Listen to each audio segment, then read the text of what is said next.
ഭാരതം European union വാണിജ്യ കരാർ ഉടൻ യാഥാർത്ഥ്യമാക്കുമെന്ന് യൂറോപ്യൻ യൂണിയൻ കമ്മീഷൻ അധ്യക്ഷ. ഒരാഴ്ചക്കുള്ളിൽ ധാരണ ഉണ്ടാകുമെന്നാണ് ഉർസുല വോണ്ടോർ ലെയിൻ സൂചന നൽകിയത്.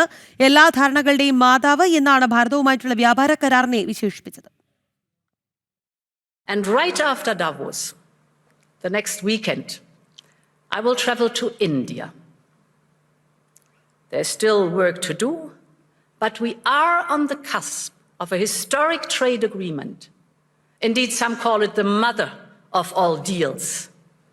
One that would create a market of 2 billion people, accounting for almost a quarter of global GDP. And crucially, that would provide a first mover advantage for Europe with one of the world's fastest growing and most dynamic continents. International ഡെസ്കിൽ നിന്ന് ഐസൻ ജോസ് ഉണ്ട്. ഐസൻ, ഈ ഭാരതം European union വാണിജ്യ കരാർ അത് എത്രത്തോളം പ്രതീക്ഷ നൽകുന്ന ഒന്നാണ്? തീർച്ചയായും രാഖി, ഭാരതവും 27 യൂറോപ്യൻ യൂണിയൻ രാജ്യങ്ങളും തമ്മിലുള്ള ഒരു സ്വതന്ത്ര വ്യാപാര കരാർ യാഥാർത്ഥ്യമാകും. അതായത് ഒരാഴ്ചയ്ക്ക് ശേഷം താൻ ഭാരതത്തിലേക്ക് യാത്ര ചെയ്യുന്നുണ്ട് എന്നാണ് യൂറോപ്യൻ യൂണിയൻ കമ്മീഷൻ അധ്യക്ഷ ഉർസുല വോൺ ഡെർ ലയൻ പറഞ്ഞത്.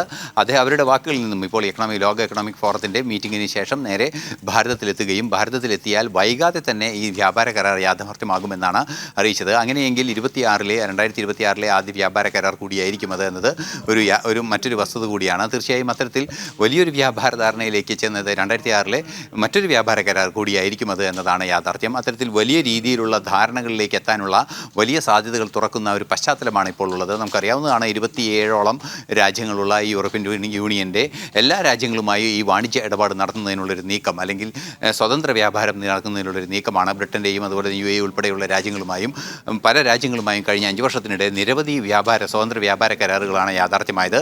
അത്തരത്തിൽ സ്വതന്ത്ര വ്യാപാര കരാറുകൾ യാഥാർത്ഥ്യമാകുമ്പോൾ സേവനങ്ങളും അതുപോലെ തന്നെ മറ്റു ഉൽപ്പന്നങ്ങളും പരസ്പരം കൈമാറ്റം ചെയ്യുന്നതിനും പരസ്പരം വിതരണം ചെയ്യുന്നതിനായുള്ള നികുതികൾ കുറയ്ക്കുന്നതിനും വലിയൊരു മാർക്കറ്റ്, യൂറോപ്യൻ യൂണിയൻ്റെ വലിയൊരു മാർക്കറ്റ് ഭാരതത്തിന് തുറന്നു കിട്ടുകയും സമാന രീതിയിൽ ഭാരതത്തിൻ്റെ മാർക്കറ്റിൽ യൂറോപ്യൻ ഉൽപ്പന്നങ്ങൾ കൃത്യമായ മത്സരം സൃഷ്ടിക്കുന്ന ഒരു സാന്നിധ്യം ഉറപ്പാക്കുകയും ചെയ്യുമ്പോൾ വലിയ രീതിയിലുള്ളൊരു സാമ്പത്തിക ഇടപാട് രണ്ട് രാജ്യങ്ങളും തമ്മിൽ നടക്കുകയും ചെയ്യും. ഏറ്റവും സുപ്രധാനമായ ഒരു കരാറായി മാറാനുള്ള സാധ്യത തന്നെയാണ് അതിനുള്ളത്. ആ ഒരു പശ്ചാത്തലത്തിലാണ് സ്വതന്ത്ര വ്യാപാര കരാറിനെ നോക്കിക്കാണേണ്ടത്.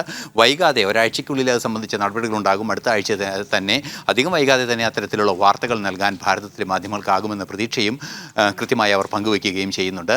എല്ലാ കരാറുകളുടെയും മാതാവ് എന്ന രീതിയിലാണ് അവർ ഈ കരാറിനെ വിശേഷിപ്പിക്കുകയും ചെയ്യുന്നത്. അങ്ങനെ വരികയാണെങ്കിൽ തീർച്ചയായും യൂറോപ്യൻ യൂണിയൻ രാജ്യങ്ങളുടെ വലിയ സമ്പദ് രംഗം അല്ലെങ്കിൽ വലിയ രീതിയിലുള്ള സാമ്പത്തിക അന്തരീക്ഷങ്ങളെല്ലാം തന്നെ പ്രയോജനപ്പെടുത്തുന്നതിനും ഭാരതത്തിനെ വൈകാതെ തന്നെ, അതായത് ഈ നമ്മൾ ലക്ഷ്യമിടുന്നതിനേക്കാൾ മുമ്പ് തന്നെ ഭാരതത്തിനെ സാമ്പത്തിക രംഗത്ത് 1ാം സ്ഥാനത്തെത്താനുള്ള നീക്കങ്ങളിലേക്ക്, പൂർണ്ണ വികസിത രാജ്യമാകാനുള്ള നീക്കങ്ങളിലേക്ക് വലിയ തോതിൽ ഇന്ധനം പകരുന്നതായിരിക്കും ആ കരാർ എന്ന കാര്യത്തിലും തർക്കമില്ല.